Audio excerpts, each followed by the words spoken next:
Hello, I'm Michael Loftus, and this is my home in Federalsburg, Maryland, here on the eastern shore, east of the Chesapeake Bay, that is. And this is October, the fall of the year, 1974. And I'm impressed that just recently we had a bicentennial celebration here, 200 years old in this county, in this town. And yet, in 2 more years, 1976, we'll be celebrating a national bicentennial. But as time wears on, we know that it will mark 20 years since I was first met Baba in 1956 in New York City. It was special in a way. I'd had some special experiences in my search to know Jesus and to get to know him better, maybe without the formalities of an organization and the formalities of buildings, for I'd had a lot of experience in organized religion from the time I was a mere baby. And the time came when that wasn't enough. I needed more answers, and I needed more substance upon which to feed. And it seemed that so often you were in need of a good solid steak dinner, but you were only being fed baby food. I needed more, and I looked for more. I pursued more. And in that quest, I became a Sufi in 1954. And there, just as Jesus had once said, wherever 2 or 3 of you gather together, therein you constitute a church, in your questing, searching, pursuing. And I found it amongst the Sufis to be my type of church. For there was learning, there was spiritual food to be had aplenty, and I partook to the utmost. And there I learned of this name, Meher Baba. And one night in my prayers to Jesus, I said, do you mind if I talk to this Meher Baba? And I felt a cool, fresh breeze come over my face. To me, it was, well, how do you interpret a prayer and the answer to a prayer? I felt that it was an ascent. Hello, my name is Michael Loftus, and I'm here in my home in Federalsburg, Maryland, on the eastern shore of Maryland, eastern shore of the Chesapeake Bay. And it's a nice, quiet agricultural area. And I'm here with my family of Baba babies and my wife, who is very devoted to Baba. And I'm very happy to be able to share with you some experiences I had with Meher Baba, particularly in the 1956 Sahavas and the 1958 Sahavas. The tapes that you see around me are tapes that it was my privilege and concern to take in 1956 when I traveled with Baba from New York to Myrtle Beach to Washington to Los Angeles and Mayor Mount in Ohio, and then to San Francisco. And what started out to be a vacation turned out to be a a walk with God or a stay with God, as Francis Brabazon calls it, a most unusual opportunity to have close association with Baba, because after all, when you're going to make a recording, you have to have a microphone close to the speaker. In that case, the microphone had to be close to the interpreter, usually Adi Irani or Eric Jesawala, sometimes Maharaji, or other Mandali, but that placing of the microphone placed me very close to Baba. I thought I was pulling a fast one on Baba and thereby getting a closeness to him. And it wasn't until the end of the trip when Kitty Davis told me, "Aha, so you have been tape recording Baba from New York to here, San Francisco." And I said, "Yes." And she says, whenever Baba wants to snare someone in his net, he gives them a job around him someplace. It might be arranging flowers, it might be dusting or sweeping around him, but the work he assigns is right around him close, so that the intended fish will be caught in his net. I was caught in his net of magnetic tape, or via magnetic tape. I was caught in his net. I first learned of Baba in 1954 when I became a member of the Sufi group in Washington, D.C.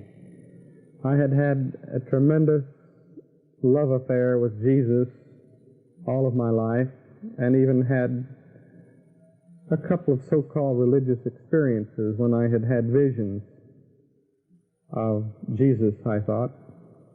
And one of the things in this love affair that I had with Jesus that I always wished that I could bring about, and that would be, if I could meet him, I'd like to make him laugh, you know, to lighten his burden. And the other thing I would like to do is to kiss him on his left cheek. And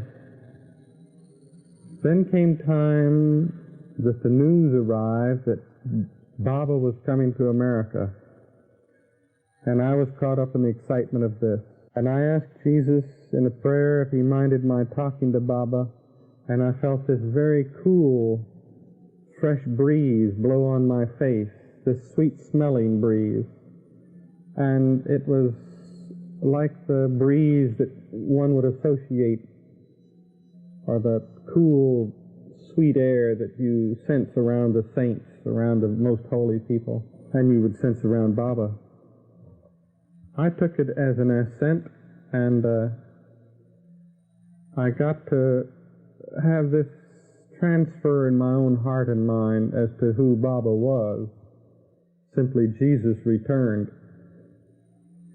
So time came for my appointment and my wife's appointment. She was then my secretary. And we drove to New York with Will Belote, and we know that it was always difficult for one to get to the Master, and all sorts of obstacles will be put in your path. In this case, it was a driving rainstorm, and it was just no visibility, lots of swirling mist and driving rain. The trucks on the New Jersey Turnpike would sweep up the liquid from the highway. You just couldn't see. So you prayed and you pressed on the accelerator and you charged on to be there in time for your appointment. You don't travel that way without some wrenching of your nerves. And I remember pulling into the Delmonico Hotel, arranging for the parking and going upstairs for my interview. And here the moment of truth came, and I heard my name being called to go in and meet face to face with the Master. Climax had begun, this mad rush to the Master. I was in the hotel room, I heard my name being called, and I went into the room to meet Meher Baba. And he was sitting on a chaise lounge at the opposite end of the room, and a tremendous smile was on his face. And he was there, and he was sitting upward in his chaise lounge as though reaching for me. I wasn't quite sure with the upraised arms if he wanted to shake two hands at once or take my hands, or whether he wanted to have a Mexican abrazo embrace type of thing, or just what he wanted. But no, I'm nearing him, and he reaches up for my face, and he takes my face in his hands, and he brings my lips to make me kiss him on the left cheek. Well, I was astounded.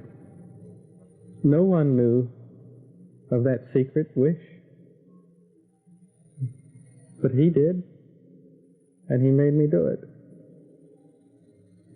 So I sat, he had me sit beside him on the chaise lounge, and I thought, this is so wonderful, just being here. Maybe if I can strike up a lively conversation, he'll let me stay a while. So I said the only thing that I could think of at the time, and that was,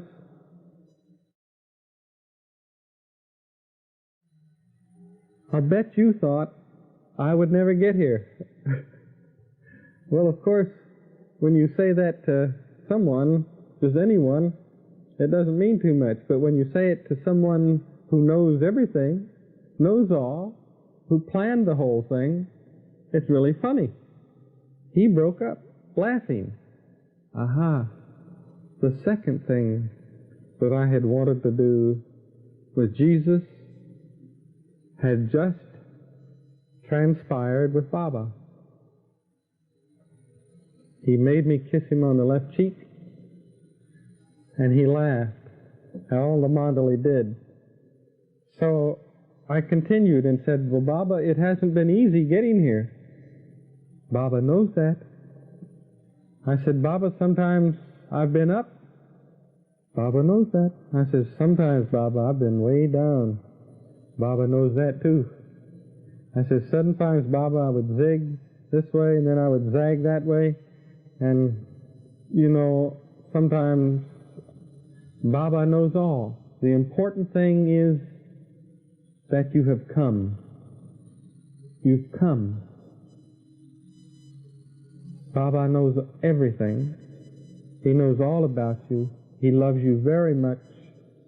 Baba knows all about you. Baba knows everything. Baba loves you very much. But the most important thing is that you have come. After all these travels, all of this time, you have finally come.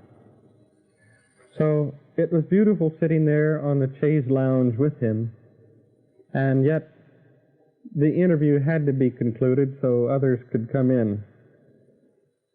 I was just as giddy and flushed, and he put his hand on my forehead and on my face so that it would cool me.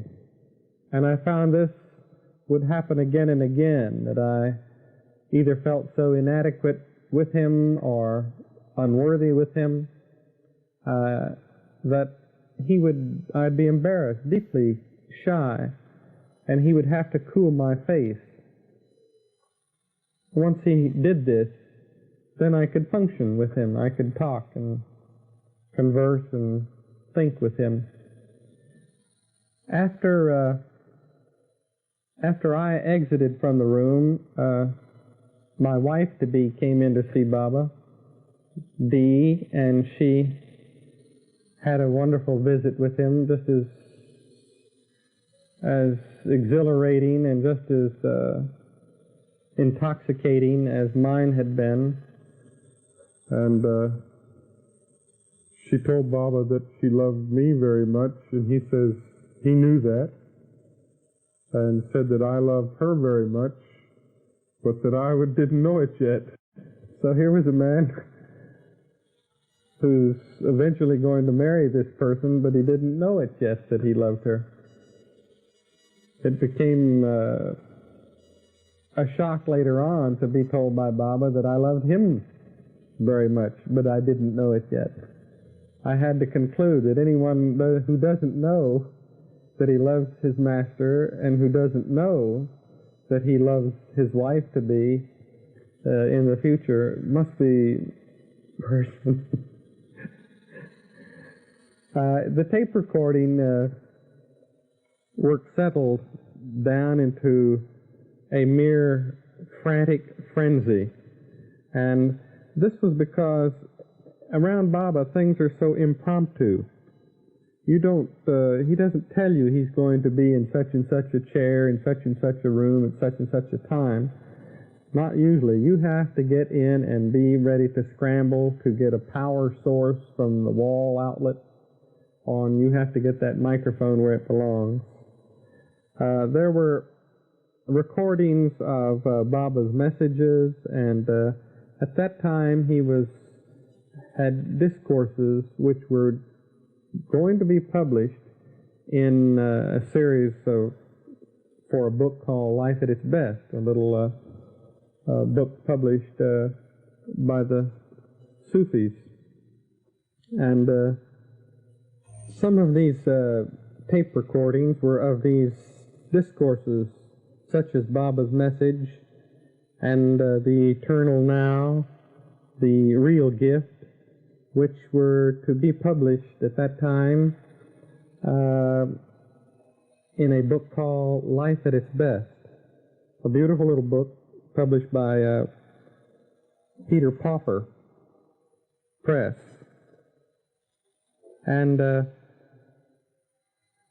there were press conferences with Baba, and then a most unusual opportunity to go upstairs to Baba's room and locate the tape recorder where it appeared there would be group interviews, but many families came. For instance, the Monday night group would have different people come as families. And there were a beautiful sequence that I witnessed between Baba and Fred and Ella Winterfeld. And the electricity in the room rose to such a current and a high voltage that, it made my skin prickle and my hair feel like, it was blistering or something, my scalp and my face. Intense pressure in that room because of Baba's love for these two people. He called them gems. Gems who worked for Baba. A beautiful moment. Again, when Sam Cohen came in by himself, and Baba said, "Sam, there was a time when you didn't need food, and you didn't need clothing, and you didn't need a roof over your head. And what happened, Sam?" And Sam says, "You gotta live. And in the West here, it's different. You've got to have something to eat, and food, clothing, shelter. And you have to go to work, Baba. Baba will send for you, and he will want you to come to India, and it'll be like the old days. You and Baba like the old days." That was another high voltage moment when it went up so high that it really is physical. What you feel is physical as you can take your eyes off of the people and close your eyes, but you'll still feel this tremendous voltage come up and affect you that way.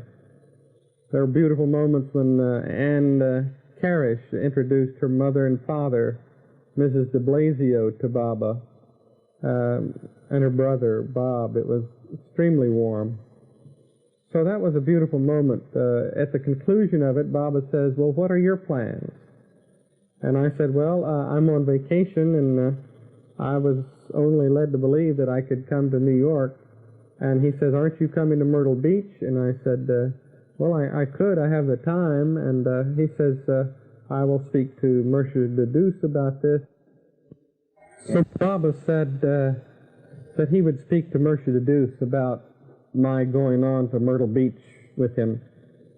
And then he asked about my further plans to go to California, and I said I hadn't made any plans, and he says, well, he would have me come along on to Los Angeles and San Francisco also.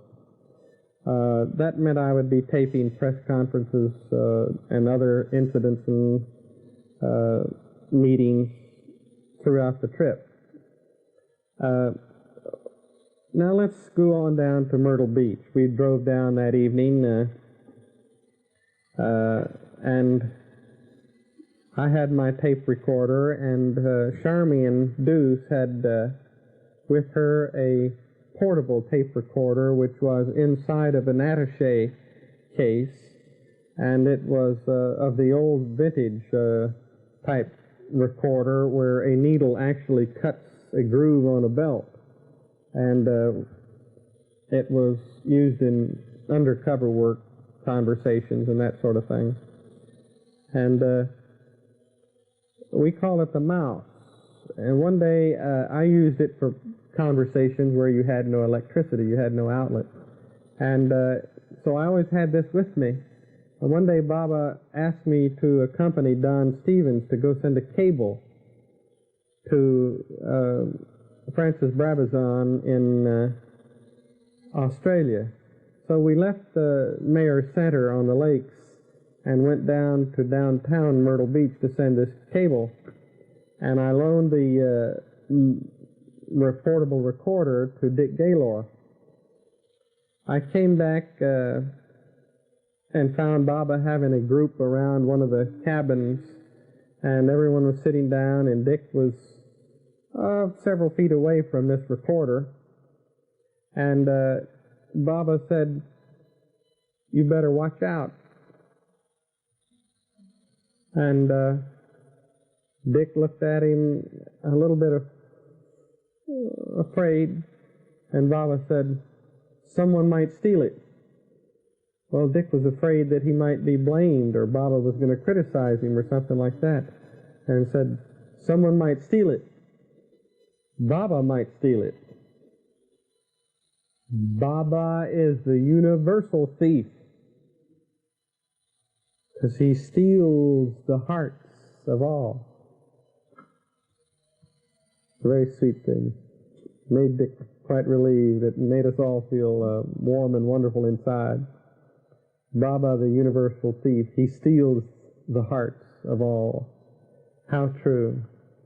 Another poignant moment came when there was an announcement, everybody go up to the barn. Hurry, hurry, everybody to the barn. Well, people take off, start running and start walking and getting to automobiles and other rides so they can go to the barn.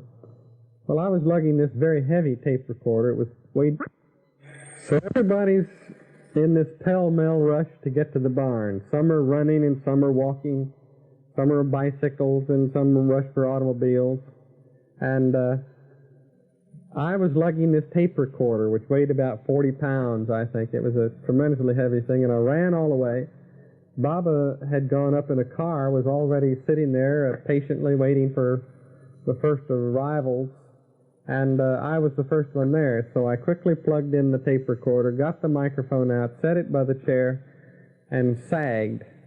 And while I was sagging, Baba said something. Erich translated it to say, Michael, Baba says you don't know it, but you love him very much.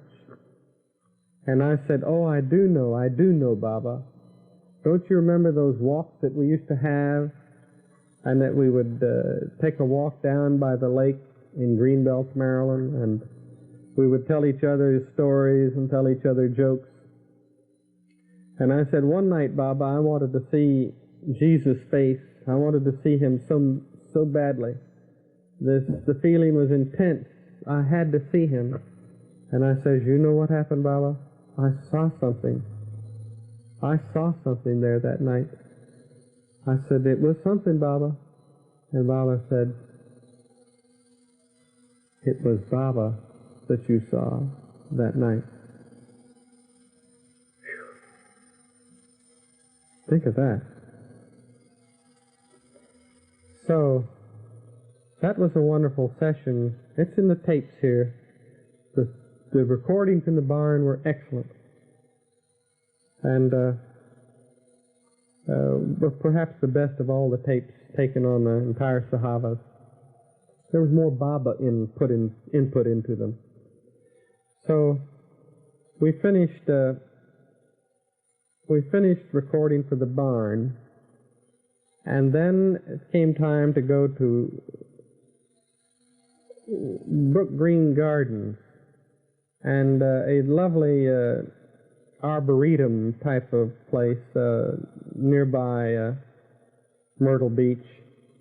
And there we had some moments with Baba, and we got to see Tex Hightower's sandals finished, and he gave them to Baba, and he put them on and took some steps, and they kind of squeaked, as new leather will do. And Tex was chagrined, and Baba was very pleased with him in spite of the squeaky leather. Baba sat under a fruit tree and said it reminded him of Buddha's old woman who brought him a bowl of rice pudding when he was sitting under the tree. And upon eating the rice pudding, Buddha attained the goal. He received God realization.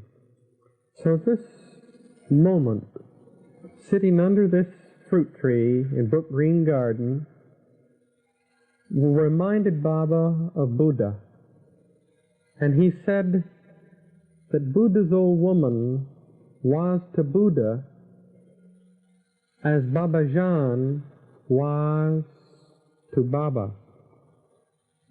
And when she gave the rice pudding to Buddha and he ate it, he got God realization. A beautiful story, a beautiful moment.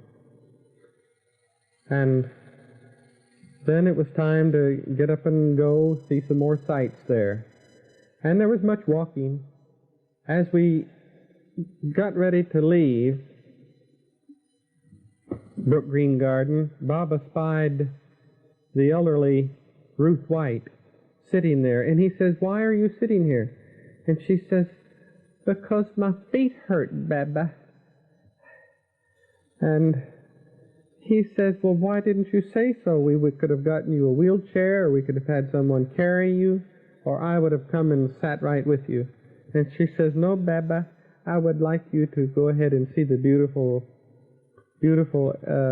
sights there are to see here. And he says, what's wrong with your feet? And she says, they're just acting up. They've been hurting me. And why I said it, I don't know.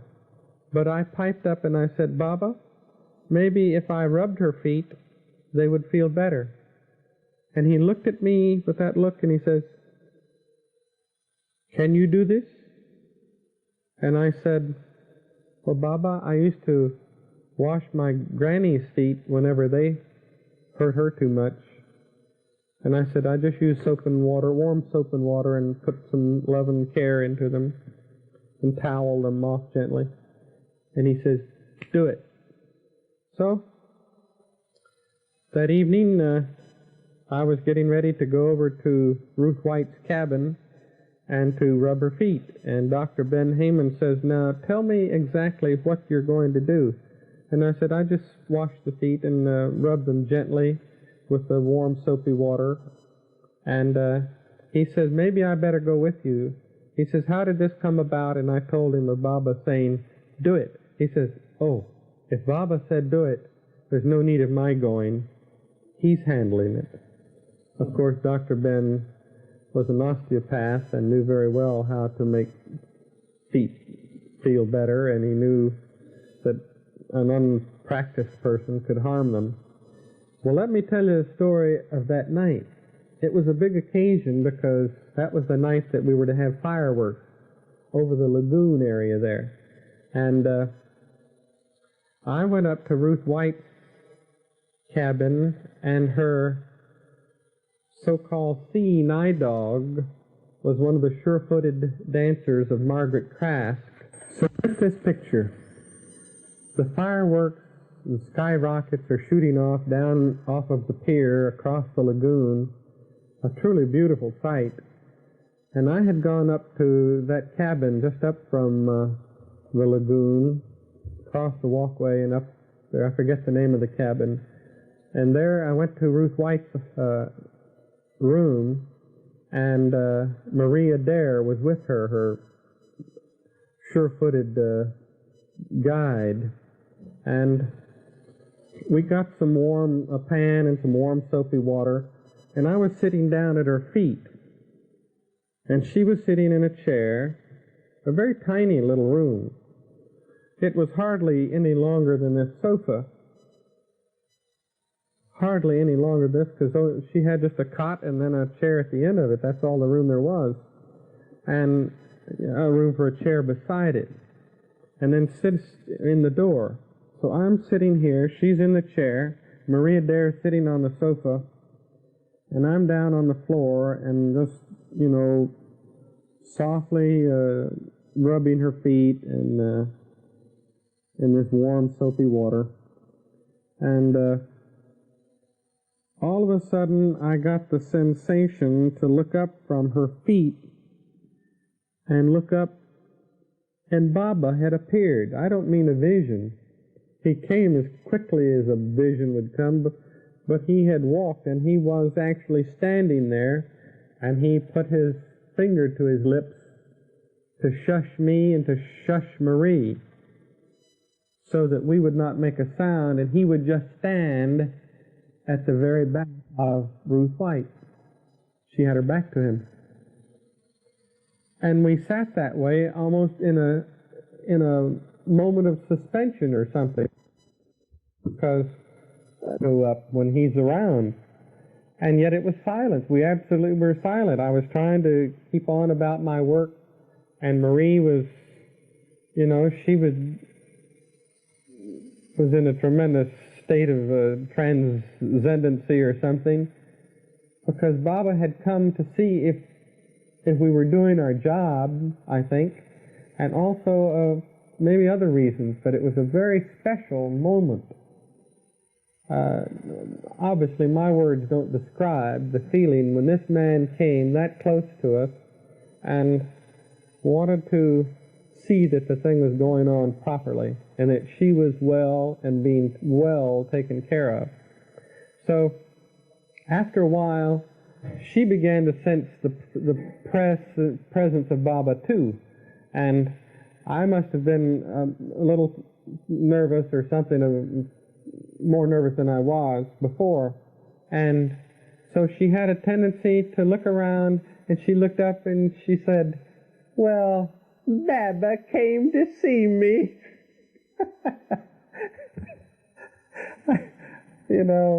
It was so beautiful.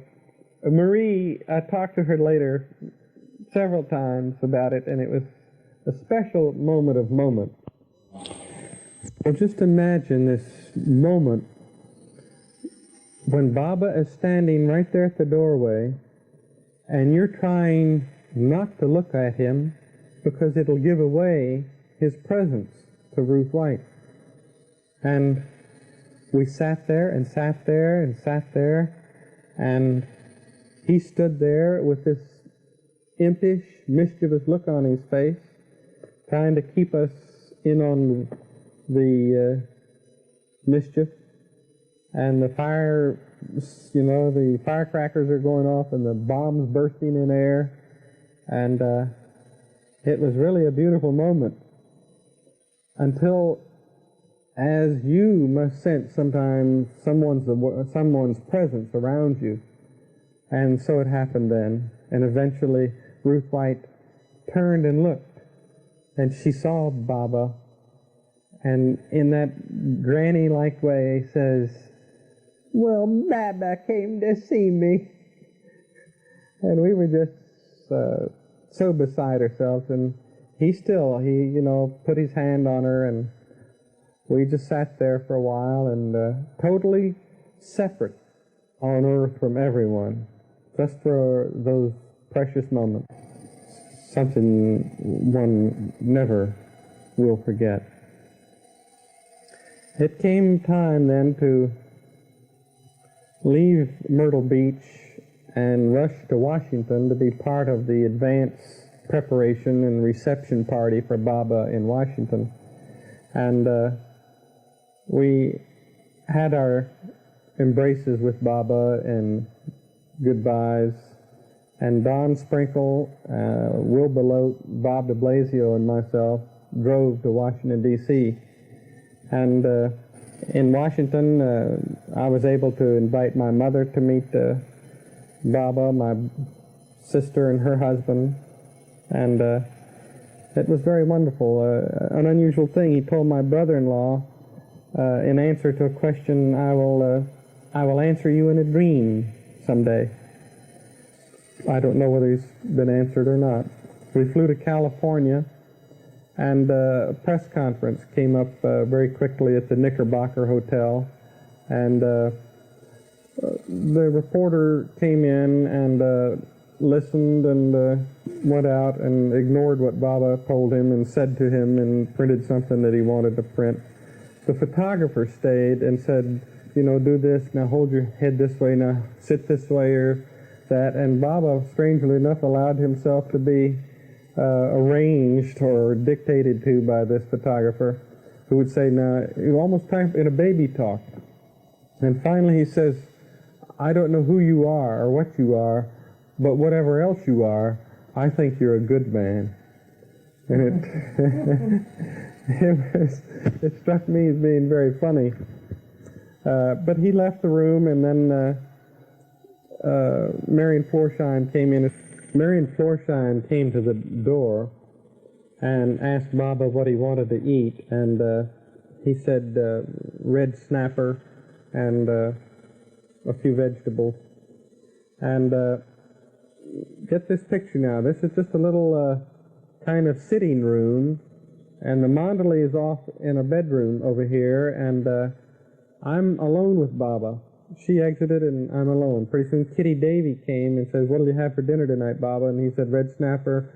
Marion Florsheim knows it, so that's two of you who know. But only bring me one order, So we're quiet there. He's sitting on like a little love seat. There's a big bunch of flowers, and I'm sitting on the other love seat on the other side of that. So it was one of these kind of comedy routines where if you wanted to say something, you had to lean forward and talk around this big array of flowers. So I said, Baba, can I ask you a question? Nobody in the room now to interpret. And I got the impression that I could interpret for, just being with him. So he said, sure. And I said, this position you're sitting in with your one foot stuck between the big toe and like that, Mersh the Deuce has told us that is a position in yoga. Is that correct? He said, yes, that's correct. So I said, can I ask you another question? By this time, he's got up in order that we can converse. And he comes over in front of me, and I'm sitting down, he's standing up. And I said, Mersh the Deuce is kind of concerned about this girl that I've been dating a lot. And she thinks that we're seeing too much of each other, and that maybe something serious is going to come out of it. And he says, which girl? And I told him. He says, you? You? And that girl? He says, Baba will talk to you about this later. And at that time, I could tell by his no-no that it was a no-no. It wasn't meant to be. So Arish came in the room then and said he will talk to you about this later. Well, we came time to go up to Marymount in Ojai, California. And right off the bat, we had a general meeting and gathering, and Baba then said, stay, I want to talk to you. So he says, about that girl. And then I said, yes, and he said, that's the one. So he says, will you do as Baba says? Of course, Baba. I mean, do as I say. Of course, Baba. So he says, she is no good for you.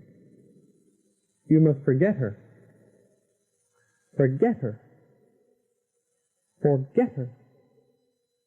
3 times. He usually spoke to me and repeated things 3 times. I'm probably dense enough that it takes 3 times. So Baba said, this girl is no good for you. I want you to forget her. Forget her. Forget her. Will you do as Baba says? Yes. Baba says, if you will forget her, Baba will give you something wonderful. Wonderful. Wonderful. And when you come to India and return, Baba will turn the key for you. So I exited from the building, and lo and behold, this girl was around every corner, every place I turned, this girl, and I'm trying to forget her already, forgetting her as fast as I can. So, how fast can you forget? Just as fast as I can. So, we came back in the room a little bit later, and Baba said something or other about, there was another chance to be alone with us. I said, Baba, can I ask you another question? He said, yeah.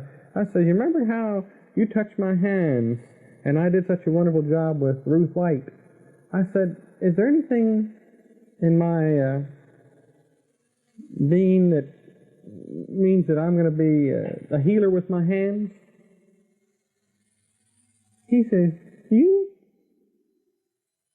Out. Out.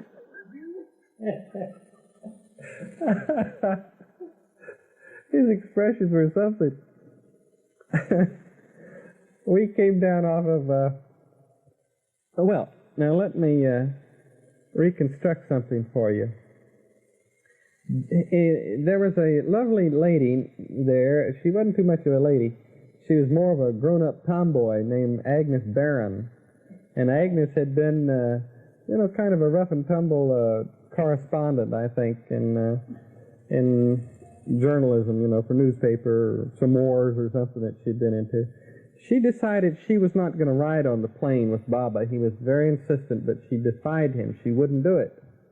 And then he said, I want someone to ride with her. You cannot ride alone. Someone must ride.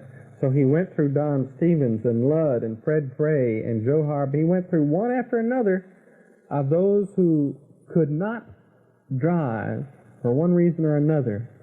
And he calls me in and he says, can you drive? I said, Baba, I am the best driver in the whole wide world. And he says, how so? I says, Baba, I've got experience in the mountains. I've got experience in the prairies. I am a very good driver. You're the one. He goes with her.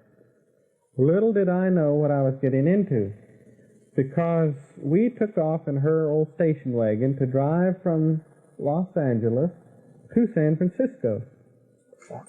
I was never so happy to get out of any one car in all of my life as when we pulled up at the Master Host Motel there in San Francisco. And we pulled in, we parked, and I got out as quickly as I could. She was not going to stay in the motel proper. She was going to sleep in the car on her bedroll, rough it. Always rough it. Never take a soft bed, always rough it. So I went in to register and got to my room, and pretty soon, it wasn't long before Baba shows up. And Baba wants us immediately. So I can't find her. She's, you know. So we go up to, finally we get together and we go up to see Baba. About what happened. We say, Baba, this damn cop gave me a ticket. He said, what happened? And so she told him her story, and he says, now, your story, Mike. What happened? So I said, Baba, we switched off every 50 miles. I think it was every 50 miles, just like you said, and we were going through this little town, and Agnes was going too fast, and it wasn't exceedingly fast, but too fast for the posted speed limit. And so the cop gave us a ticket, and she gave him a hard time. I'm surprised if he didn't write something on the ticket. But so he was very quiet for a moment, and he said, you know, I told you, you must be by Baba's side on the plane. You must be near Baba. But you insisted that you go and do it your way. You were going to drive yourself. Something bad was supposed to happen, Agnes, and Baba prevented it. Baba took it upon himself that you wouldn't have that accident. Now you be glad to pay that ticket. Soon Baba sent for me again, and he says, how are you? And I said, I'm sick, Baba. Something's awfully wrong with me. And he says, in what way? He says, my stomach, Baba. And he says, Baba knows that. Later, Baba called me in to his room and asked how I was feeling. And I told him I wasn't feeling very well. And he said, what's the matter? And I said, I'm sick, Baba. It's mostly my stomach. And he said, Baba knows that. Baba made you sick. I know that he told one other person that time, Lud Dimple, he told Lud that he had made him sick on purpose to, you know, to remove some sanskaras or something while you were with him. So the next day it became time for me to leave and come back to Washington to work. And my vacation was over. And I saw Baba, and he made me again promise that I would come to India when he called for me. So Baba made me promise that I would come to India when he called for me. And that's the last I saw of him in the 1956 Sahavas. It was a very interesting sojourn with God. There was one incident in New York. You remember I was telling you about the taping of the personal interviews. The last of all the groups to go in were the Sufis. And with the Sufis, there was some young man standing in the corridor, and Murshid Adus introduced everyone in the room to Baba, and he got to chat with some of his old friends like Don and Lud. And then this young member, Charles somebody, said he'd like to learn how to love, and Baba kind of bluntly told him, learning how to love is for you. It's not for me to tell you how to love me, it's for you to figure out how to love me. And so then he started to try to say something, and the interpreters couldn't really get the meaning that he wanted, so they resort to the alphabet. And he said, Baba says you've got to love him so much. Baba says you've got to love him until G, O, A, B, C, D, E, F, G. A, B, C, D, E, F, G, H, I, J, K, L, M, N, O, O. A, B, C, D, E, F, G, H, I, J, K, O, O. A, B, C, D, E, F, Baba says that you have to love him so much until you are goofy with love for him. And my mind quickly saw the sound sameness with Sufi, and I said, Baba, does that mean that you would have us be goofy Sufis? And he loved that play on words, so he says, goofy Sufis, that's it. You've got to be goofy with love for Baba. And from then on, I signed all of my letters to him as your blue-eyed goofy Sufi. Others have, not knowing this participation by Baba about goofy with love, I wish they could hear the story of how it really happened. In 1958, when Baba came, there were many more precious moments. I remember Baba called me in one time and he says, you have some money for Baba? And I said, yes. And he said, give it to me. In 1958, the Sahavas took place mostly at Myrtle Beach. And one day Baba called me into the interview cabin. I guess it was the first day I was there. And he says, you have some money for Baba? And I said, yes. He said, give it to me.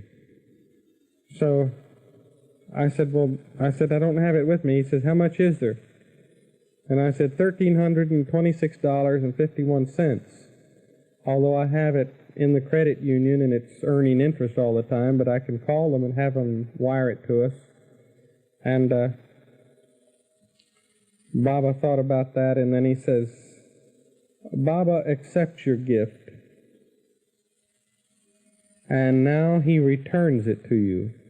He appreciates what you have done, but he doesn't touch money. But he accepts it from you, but he gives it right back to you, because you're going to need it. And sure enough, when I got back from the Sahavas, I was separated from my job.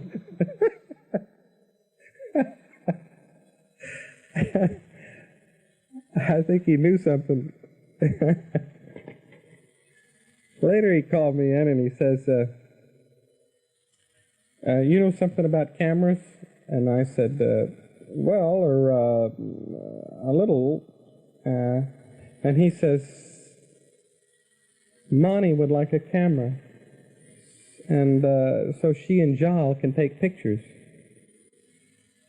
What would you recommend? And I said, well, Baba, do you mean you would like to have, they would like to have still pictures or movie pictures? You'd like to have movie pictures. Then Baba, one of the important things is to know what will they be taking movie pictures of. I'm no fool. I knew that if I could drag this out, the longer I could drag it out, the longer I could be with him. So they would take pictures of Baba. I said, well, if you're taking pictures of Baba, he doesn't stand in one place too long. So you have to be able to move in and out of darkness. You know, a light place in the sun and in the shade of a tree and in a little darker area, unlit, such as with the, in a doorway or something like that, coming in and out of buildings. Yes, that's exactly the way it will be, and that's exactly what we need. I said, then you need an electric eye, and why don't you get a camera just like Charmian? Did you see the movie that Charmian made in 1956? Yes? And you like that? Well, would you like to have a camera like that? Ah, yes, that would be perfect. And I said, well, Baba, I just had some money given to me. I said, I've got $1,326.51.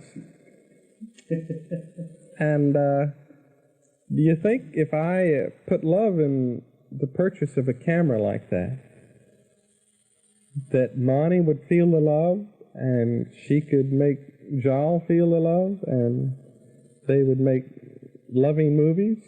Do you think if I put love into the purchase of the camera, that it would be transmitted to Mani and to jaw, and they could then make loving movies. Well, of course, Baba loved this. It was a proper attitude. It was, the money I had collected had been from a Jazz for Baba fund, which I contributed to. Playing my music, I gave the money to a special account and saved it for some special purpose that might come up for Baba. So that took care of that. It was beautiful, and he accepted it. We purchased it from Bell and Howell, and we expedited it all the way through to Myrtle Beach, and it was a very happy gift that we were able to make. Because Baba didn't allow any press conferences in 1958, and nor did he allow any tape recordings to be made. And this freed my hand just to be with him, and to, when I couldn't be with him, to enjoy company of people you like. And in particular, there were a group of elderly gentlemen there who gathered every afternoon to swap stories at the lagoon cabin.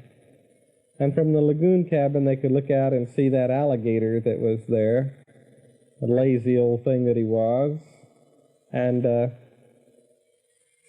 swapping their stories, they became so adept at it and so good at it that they could, we got the idea that we could almost put on a little skit, put on a show. Well, Kitty, I was standing in the kitchen one day, and Kitty said, why don't you get some of your musician friends and play some music for Baba? Go up and cheer him up. He's awfully tired, and he's been awfully low. So I said, well, maybe he could, play the drums for us. And we proceeded to try to get together a little orchestra where we could go play. It almost came off that way, but the next morning, Baba announced that the men are going to put on a big program, a variety program to entertain Baba. It's not exactly the same thing as to have a private little cool jam session with the avatar and to suddenly convert it into a big variety program. Our little alligator club was used as the springboard, and under the aegis of the alligator club, and we pretended to formalize it with formal handshake and formal password, and the password was snap, snap, snap. Capitalizing on the good nature of the nice gentleman down at the lagoon cabin, in the leading performers in the alligator club, I just pushed all the responsibility for formalizing and pulling the show together off on them, while I would concentrate on pulling the music together. So all I had to do was to find some musical instruments. And someone said the only music around here are those instruments over at the Air Force Base. So we went over to the Air Force Base, and for some reason, only when you're around Baba do things work this way. But we went to the Special Service Department, and there was a nice-looking young lady there who was in charge of Special Services, the service club, and took us to the music room. And there, Henry Cashouty had a selection of any number of trombones. Worth Lane had a selection of bass fiddles, and we needed a piano, so Julian de Grey had a choice of one or two pianos. Not only that, but we picked up some bongos that Baba might like to play. Having located the instruments, what do you do with them? Well, we simply requested a truck and marched off of that Air Force base without signing our name to anything. The guard saluted us as we drove out with all of this Army Air Force equipment, and nobody stopped us yet. So we took it to the barn and had ourselves some practice. Frank Eaton, who was caretaker down at the center, played saxophone in some local dance bands.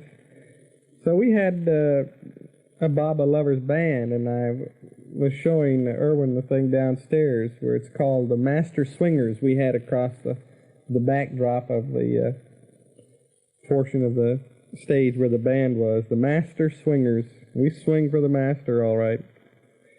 Then Harry Florsheim was able to kind of condition Baba that we would not be making fun jokes at anyone's expense and poking fun at anybody too much. And I was just reminiscing about the program that we had. It opened, well, Baba was pleased with this attitude, but little did we expect. All we wanted was make him laugh, but little did we expect that he would cry from laughing so hard. The dancers, Tex and Joel, Peter and Jean, delivered Baba. Then Fred Winterfell led the men in 3 shouts of Avatar Meher Baba Ki Jai. All men sing Hail, Hail, the gang's all here till Baba is seated. So the barn was absolutely packed and everyone singing Hail, Hail, the gang's all here until Baba was seated. Then, as master of ceremonies, I welcomed Baba down to this level and assured Baba that we wouldn't mix him up with ourselves. The band then played When the Saints Go Marching In. Julian DeGray, who was teaching at piano and music at Bennington College. Worth Lane played bass fiddle, Henry Cashouty on trombone, and Leonard Willoughby handled the vocals. Then Harry Florsheim was introduced as the chairman of the local chapter of the Alligator Club. And Harry presented Baba with an applause maker toy and made a big noisy ovation about it. Harry then introduced Ben Heyman. Harry has to awaken Ben from a false sleep by number 1, whistle blast, whereupon Ben wakes up, stands, and immediately starts to tell the story about the barber in Cuba. But it's a dirty story, and because there are ladies present, Harry has to stop Ben's story by 2 blasts on the whistle. Whenever this is done, or Ben's name was even mentioned, Baba would simply crack up. Then Harry introduced Lord Chamberlain to speak on the habits of alligators. And finally entered this specimen of a young, tender, and willing alligator bait, which was Dana Field, tied up in baby attire, including a bottle, and pushed in a wheelbarrow by Leland DeLong, and the band played Rockabye Baby throughout the appearance. The band then did He's Got the Whole World in His Hands with Leonard Willoughby, and everybody joined in at the last chorus. Dr. Chamberlain introduced the Austrian Dr. Harry Florsheim and Dr. Ben, and we played the Austrian national anthem for him. And Harry is Dr. Kurpfuscher. Harry welcomes Baba to Austria, while Dr. Schmaltzgeschick, Ben, sleeps. Dr. Kurpfuscher quickly treats Fred Winterfeld, and Marco assisted all the while by Nurse Marvin Campen. Then we operated on patient Max for the removal of his sanscaras, which, as I remember, were like hot dogs or something, or sausages all strung together that came out of him. There was a pretty song written by Harold Rudd and sung by Leonard Willoughby, accompanied by Julian DeGray, called A Moment. Then I introduced Harry Florsheim, who asked Joe Harb to give some samples of joke research, also Charles Purdom and Dr. Hutchinson stories. After some more jokes and jolly things that went on, I told Baba that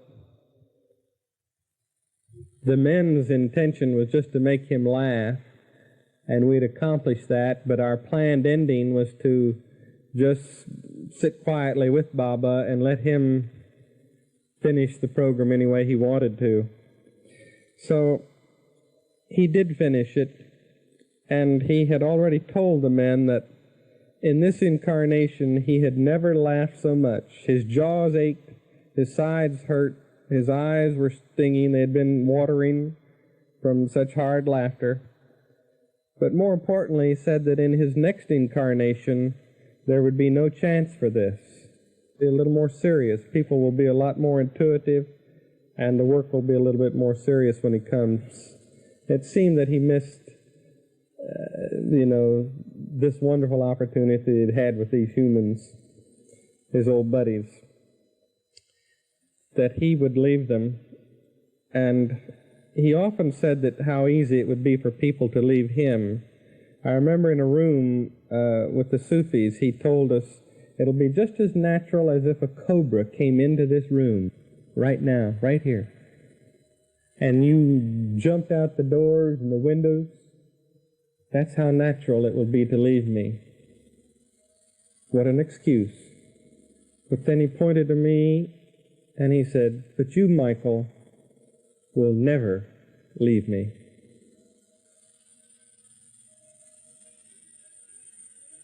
What a moment to know you'll never leave the avatar.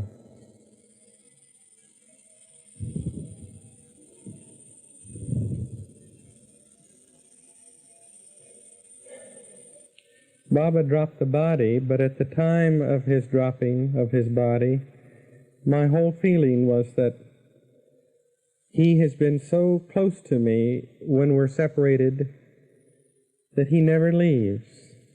He never leaves me. As he said, I never come, I never go. He left me his example. He made me confident of my path to God. I know that path. That's why you can never leave it. He never leaves me, and I never leave him.